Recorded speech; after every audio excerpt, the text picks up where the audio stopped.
Do you have a good memory? I would say my memory is fairly good, especially when it comes to recalling personal experiences. However, I sometimes struggle with remembering small details like names or dates unless I make a conscious effort to note them down. What kinds of things do you remember best? I tend to remember emotional or meaningful moments most clearly, such as family gatherings or important achievements. Happy memories, in particular, stay with me for a long time. Do you think it's important to remember the past? Yes, I believe remembering the past is valuable because it helps us learn from our experiences. It also allows us to cherish good moments and reflect on how much we've grown over time. How do you preserve your memories?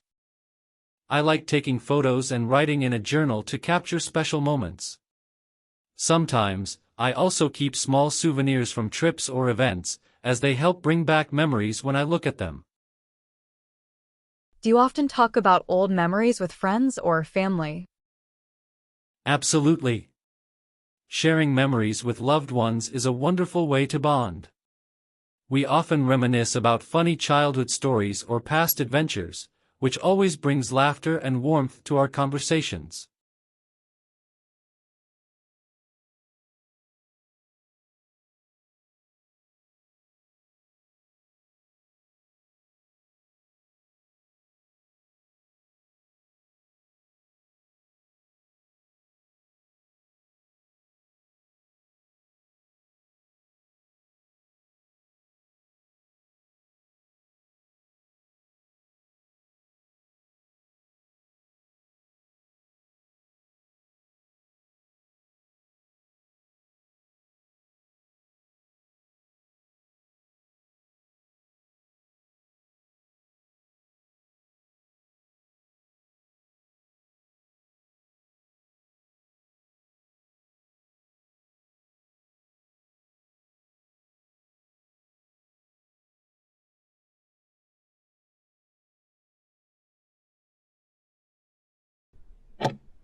One of my most vivid memories from school is the day I participated in a drama competition.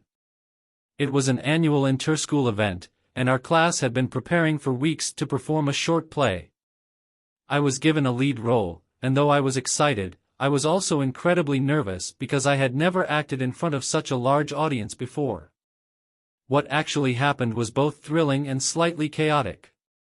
On the day of the competition, our school auditorium was packed with students, teachers, and judges from other schools. As the curtains opened, my heart was pounding, but once I started speaking my lines, my nervousness slowly faded. Everything was going smoothly until, halfway through the performance, one of my classmates forgot their lines. There was a tense silence for a few seconds, but then I improvised a line to help them remember, and the play continued without further issues. Surprisingly, our quick thinking impressed the judges, and we ended up winning first place. When I think about this event now, I feel a mix of pride and nostalgia. At the time, I was relieved that we managed to recover from the mistake, but looking back, I realize how much that experience taught me about teamwork and staying calm under pressure. It was a moment that boosted my confidence and made me appreciate the support of my classmates. I remember this event so clearly because it was a turning point for me. Before that day, I was quite shy and hesitant to take on leadership roles, but the success of our performance made me realize that I was capable of more than I thought. It also strengthened my bond with my classmates, as we had worked hard together and overcome a challenge as a team. Even years later, whenever I face a stressful situation, I think back to that moment on stage and remind myself that I can handle unexpected difficulties with composure. This memory stands out not just because of the victory, but because of the personal growth it brought me. It was more than just a school competition, it was a lesson in resilience, collaboration, and self-belief that I still carry with me today. Why do some people have better memories than others?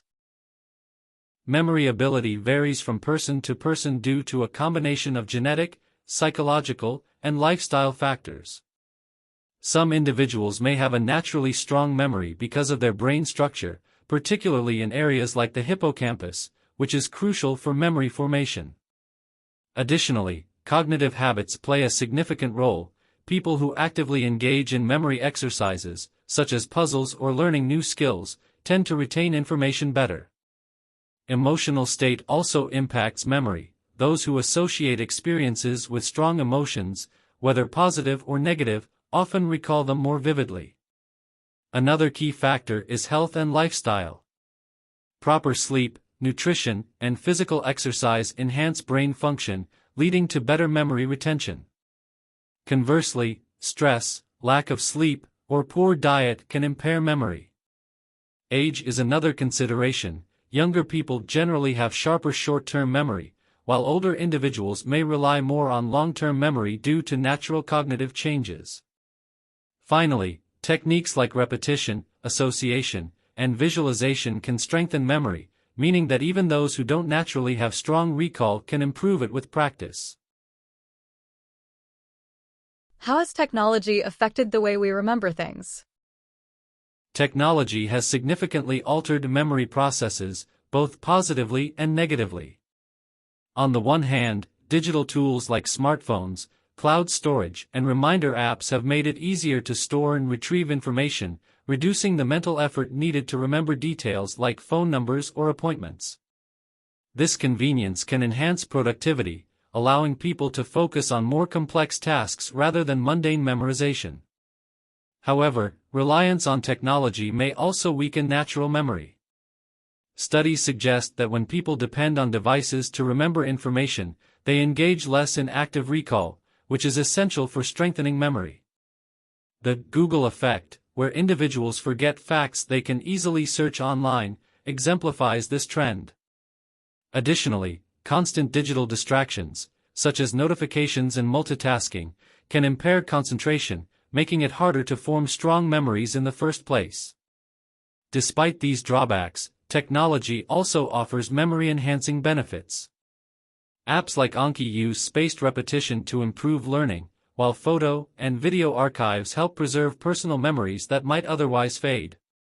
Ultimately, the impact of technology depends on how it's used. Mindful engagement can support memory, while over-reliance may diminish it.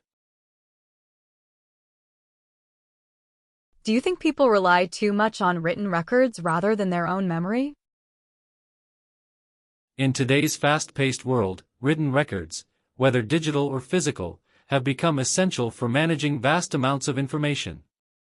Businesses, education systems, and even personal lives depend on notes, calendars, and databases to keep track of details that would be impossible to memorize entirely. This reliance is practical, as human memory is fallible and subject to distortions over time. Important legal, medical, and financial matters, for example, require precise documentation to avoid errors. However, excessive dependence on written records can reduce the need for active memory retention. When people no longer practice recalling information, their natural memory skills may weaken. Historical societies relied heavily on oral traditions, which trained individuals to remember stories, laws, and cultural knowledge with remarkable accuracy. Today, the shift to written documentation means fewer people develop such strong memorization abilities. That said, a balanced approach is ideal. While written records ensure accuracy and efficiency, maintaining some level of memory training, through techniques like summarization, teaching others, or mental repetition, can keep cognitive functions sharp. The key is to use written aids as a supplement rather than a complete replacement for memory. How can memory influence a person's identity? Memory plays a fundamental role in shaping identity, as it forms the foundation of personal history and self-awareness. Our experiences, relationships, and learned knowledge are all stored in memory, creating a continuous narrative of who we are. For example, someone who remembers overcoming challenges may develop resilience, while another person shaped by joyful childhood memories might carry optimism into adulthood. Memory also influences behavior and decision-making. Past successes and failures guide future choices, meaning that the way we remember events, accurately or with bias, affects our actions. Additionally, shared memories within families or cultures contribute to collective identity, reinforcing traditions and values across generations. However, memory is not always reliable. False or altered memories can distort self-perception, leading to misplaced confidence or unnecessary fears. Trauma, for instance, can suppress or reshape painful memories, affecting mental health. Conversely, nostalgia, often an idealized version of the past, can create an overly sentimental view of one's life. Despite these complexities, memory remains central to identity, as it connects the past to the present and helps individuals make sense of their place in the world. Should schools teach memory techniques as part of the curriculum? Absolutely, incorporating memory techniques into education would be highly beneficial. Many students struggle with retaining large amounts of information, especially in exam-heavy systems, and learning effective memorization strategies could improve academic performance. Techniques like chunking, that is breaking information into smaller parts, visualization, and the method of loci, means associating facts with physical locations have been proven to enhance recall. Teaching these methods early would equip students with lifelong cognitive tools. Beyond academics, strong memory skills support critical thinking and problem solving. If students can efficiently retain and retrieve knowledge, they can make connections between concepts more easily, leading to deeper understanding. Additionally, memory training can boost confidence. Students who remember lessons well are more likely to participate actively in discussions and apply knowledge creatively. However, schools should balance memory training with comprehension-based learning. Rote memorization without understanding has limited value, so memory techniques should be taught alongside analytical skills. For example, while mnemonics help with memorizing vocabulary or formulas, students should also practice explaining concepts in their own words. If implemented thoughtfully, memory training could make education more effective and enjoyable for learners at all levels.